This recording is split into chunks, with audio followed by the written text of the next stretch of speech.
Faut-il parler d'un nouveau scandale médical planétaire? Le trimestriel belge d'investigation Médor sort aujourd'hui un dossier à charge contre un antibiotique prescrit malgré de graves effets secondaires. Avec nous pour en parler, Arnold Notet, bonsoir. Soyez le bienvenu sur TV5 Monde. Vous êtes l'auteur de cette enquête journalistique qui porte sur les fluoroquinolones des antibactériens qui ont donc des effets secondaires. Vous avez notamment raconté l'histoire de Paul Ellings. C'est une victime dans cette affaire. Notre partenaire belge, la RTBF, l'a également rencontré. Reportage. Aujourd'hui, Paul Ellings marche péniblement et monte les escaliers comme un homme très âgé. Pourtant, il y a un an à peine, ce quinquagénaire très sportif faisait des courses cyclistes. En fait, lors d'une banale infection urinaire, il se rend aux urgences. On me prescrit un antibiotique qui s'appelle ciprofloxacine. À ce moment-là, je pose d'ailleurs la question au médecin de savoir s'il y avait un risque ou s'il y avait une contre-indication entre la prise de cet antibiotique et la pratique de sport, même intense. Et donc là, la réponse du médecin était sans ambiguïté, c'est qu'il n'y avait aucune contre-indication entre la prise de cet antibiotique et la pratique de sport. Il en prend pendant 3 jours, puis apprend sur Internet que le sport est contre-indiqué avec ce médicament et même nocif pour les tendons. Après environ 4 semaines, 5 semaines, j'ai commencé à avoir différentes douleurs. Donc des douleurs qui se sont manifestées aux articulations des genoux. Ensuite, les douleurs se sont développées au niveau des tendons. Et alors, après quelques mois, je me suis retrouvé avec des lésions qui étaient visibles sur imagerie.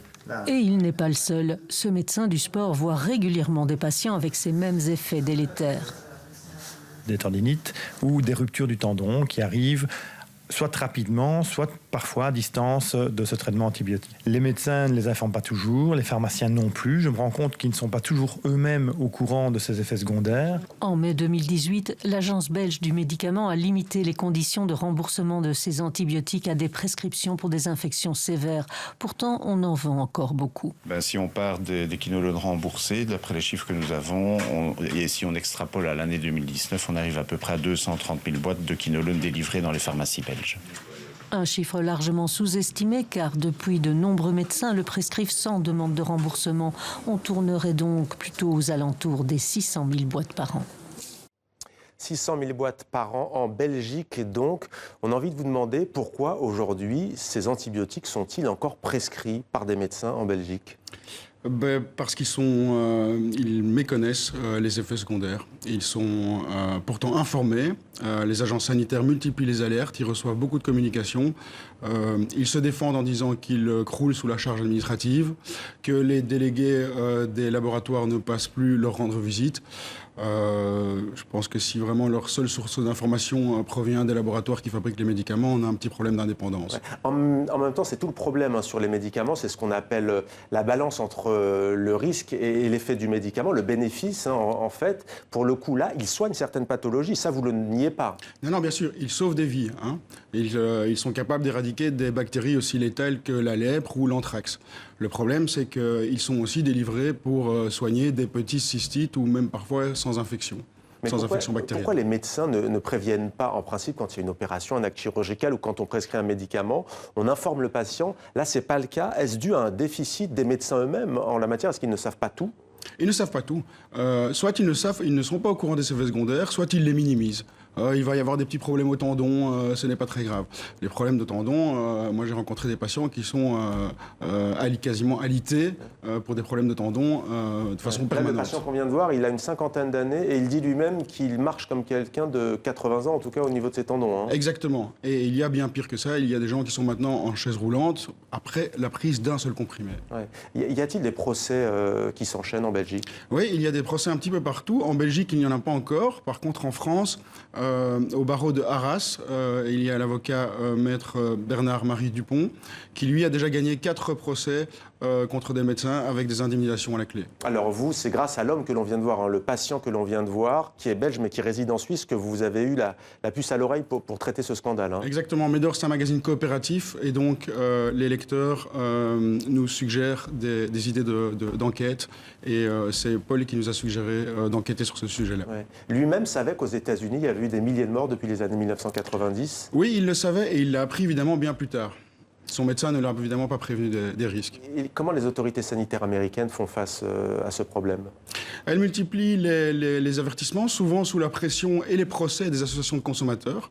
Ils ont l'agence sanitaire américaine, la FDA, a obligé les laboratoires à apposer sur les notices à 6 reprises ce qu'on appelle des black box warnings, donc vraiment des encadrés en noir sur les notices pour bien souligner les effets secondaires. Ouais. Ce qui paraît paradoxal dans cette affaire, c'est le cas en France, mais pas seulement. En France, il y a eu toute une campagne pour dire les antibiotiques, c'est pas automatique. Ils sont d'ailleurs délivrés sur ordonnance aujourd'hui. Est-ce que vous y voyez aussi un paradoxe dans cette affaire?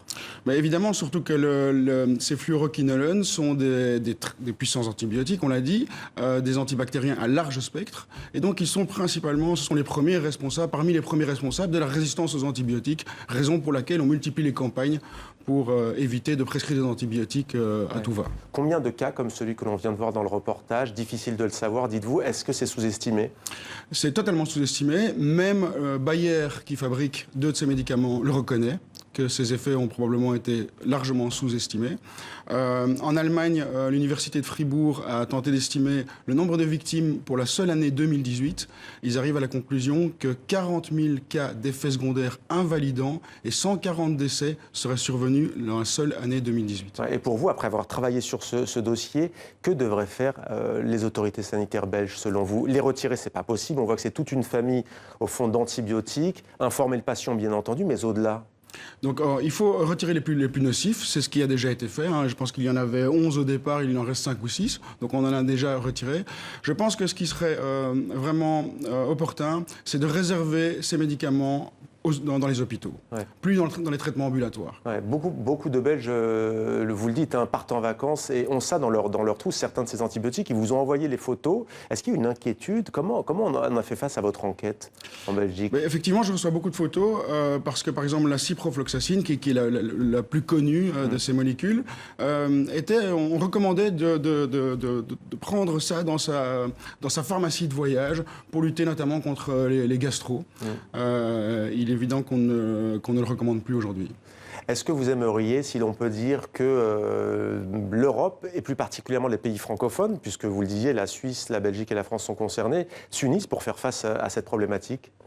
Mais l'Agence européenne des médicaments a rendu un rapport en 2018, qui est un rapport assez salé. Elle a déjà retiré une molécule. Donc c'est assez paradoxal. C'est qu'en général, quand un scandale sanitaire éclate, c'est parce qu'on découvre tardivement qu'une molécule peut avoir des graves effets secondaires. Ici, on le sait. On le sait depuis les années 90 aux États-Unis. L'Agence européenne des médicaments lance l'alerte depuis au moins 2018. Et pourtant, les médecins sont toujours pas au courant. Mais est-ce que ce n'est pas aussi la puissance des lobbies pharmaceutiques qui empêche d'avancer sur ces questions-là? C'est évidemment une idée. Je pense qu'ici, en tout cas, bizarrement, tout le monde est au courant, même les labos, les agences sanitaires, tout le monde multiplie les alertes. Je pense que vraiment, ce qu'il faut maintenant, c'est informer les médecins. Merci beaucoup d'être venu sur notre plateau, Harold Notet. Enquête à lire donc dans Médor trimestriel belge d'investigation. Merci à vous. Merci.